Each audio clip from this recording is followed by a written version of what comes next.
Hey everybody, this is Rydo, and we are back for the next episode of Portal. Haven't moved an inch. Now we go to Puzzle 1.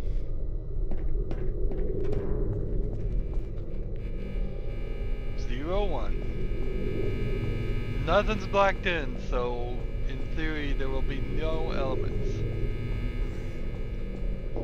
That's not true. Please place the weighted storage cube on the 1500 megawatt Aperture Science Heavy Duty Super Colliding Super button. Okay, so we know we can walk through portals.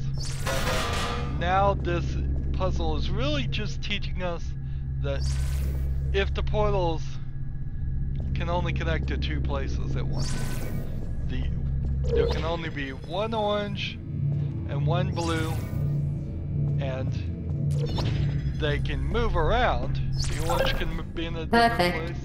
Please move quickly to the chamber lock, as the effects of prolonged exposure to the button are not part of this test. So, the orange can be in one place, the blue can be in one place, they can all move, but there can never be two oranges, there can never be two blues, and so, and it's important you know where you're going.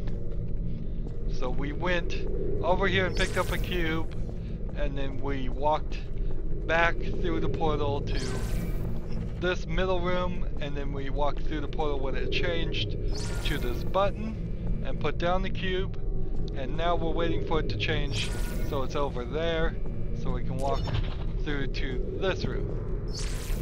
So it's a real tiny room, just teaching you that there is one blue, there will always be one blue and one orange. Never two blue, never two oranges, nothing like that. Let's see.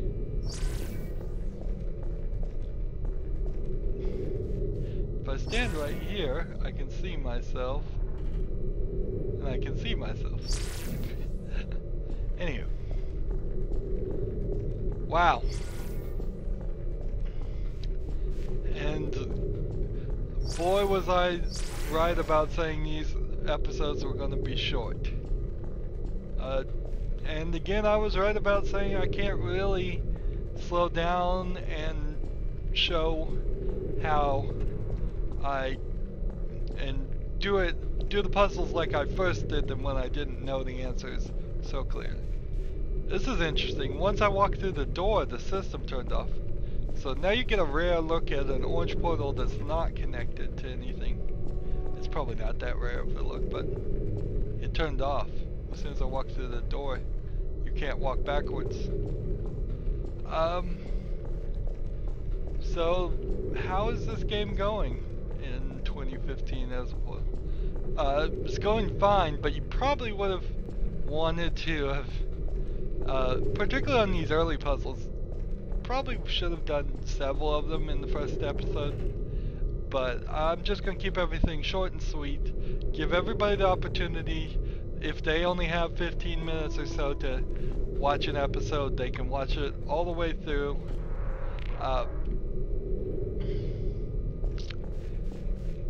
As this relates to Talos Principle, which is the series that I did before, and that's all out, you can go watch it, and please do, from beginning to end.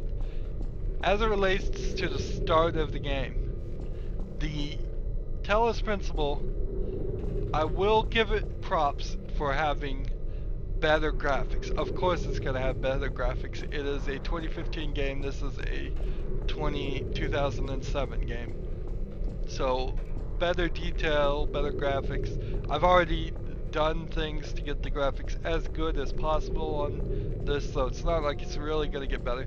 This is using DirectX 9 at best. We are about to get DirectX 12 released with Windows 10, but at the moment I have a DirectX 11 capable video card for sure. That is what the Talos Principle was.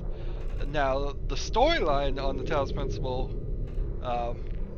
in reference, pretty much starts the same, in that you hear a voice Except for in the Talos Principle, the voice tells you straight off at the beginning that it is God talking to you, and oh, by the way, you're a robot. And within the first few frames, it shows your hand, and it shows that you're a robot, and then it throws you into finding puzzle pieces, Tetris pieces, that are hidden inside 3D puzzles of the world. So you would have to move elements around to get to the Tetris piece. That's kind of hard to explain without seeing it. Go check out the first video to better understand that, because there's just no good way to say there are these 3D Tetris pieces that you're trying to collect, but really they're just collectible items, and you're going through a 3D puzzle like this room to get to it.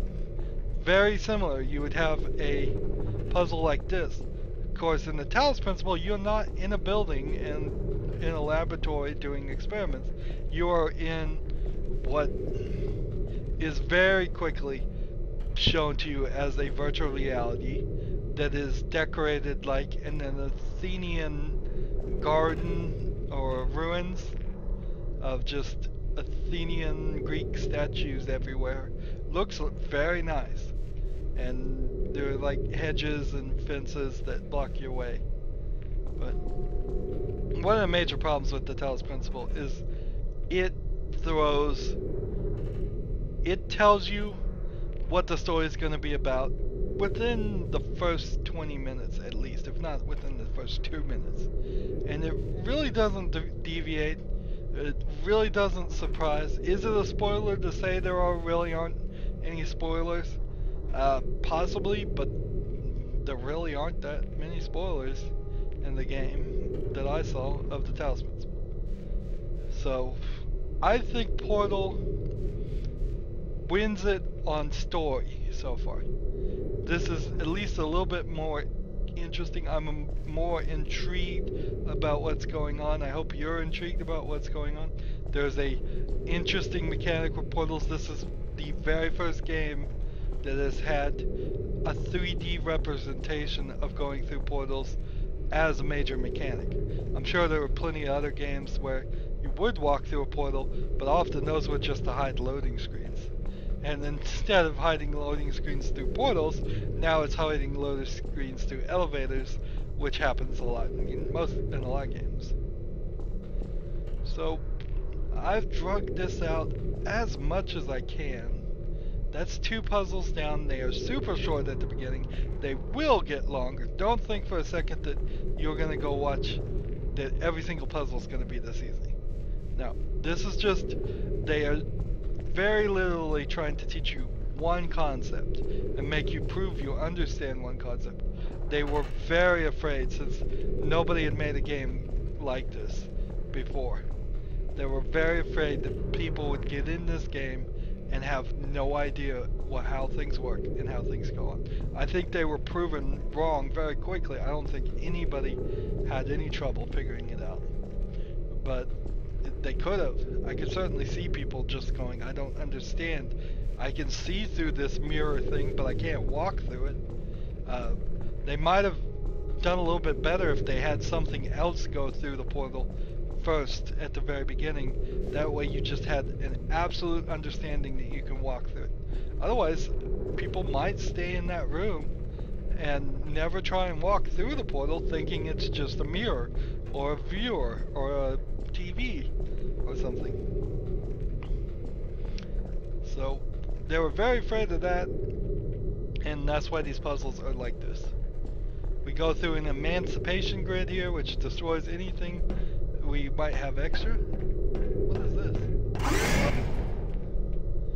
Anyways, see if they say anything as we go down the elevator. Sometimes they say things as you're walking into an elevator, and that makes me wonder if they say something sometimes when you're going down an elevator. I don't quite remember. But also loading screens. This game has loading screens. If it was programmed by today's standards, I don't think it would have the need for loading screens. yes, there is a whole physics engine that is built to be robust, the half-life engine, so that all kinds of different things could be going on right now. And that's kind of why they needed to keep the areas small, and that's why they have to do the loading in between. But it really sucks to see a loading screen, and they would cheat it so they wouldn't tell you you were loading at the very least. They would not put up the loading sign, the elevator would just take longer. But anyways, so that's the end of this puzzle. As always, I ask people to like, share, subscribe, comment if you want to, and watch every second of my videos, because all that helps me out. If you want to contact me, I have all those links down in the description, preferably Twitter, but if you want to friend me on Steam or Battle.net or Google+, all of those are acceptable, whatever's easiest for you. If you want to put questions in the comments of any video, I will answer them if I so choose, as long as it's nice and right. And I've said it's the end of this episode. I repeat myself a lot, but this really is the end of the episode, so have a good evening.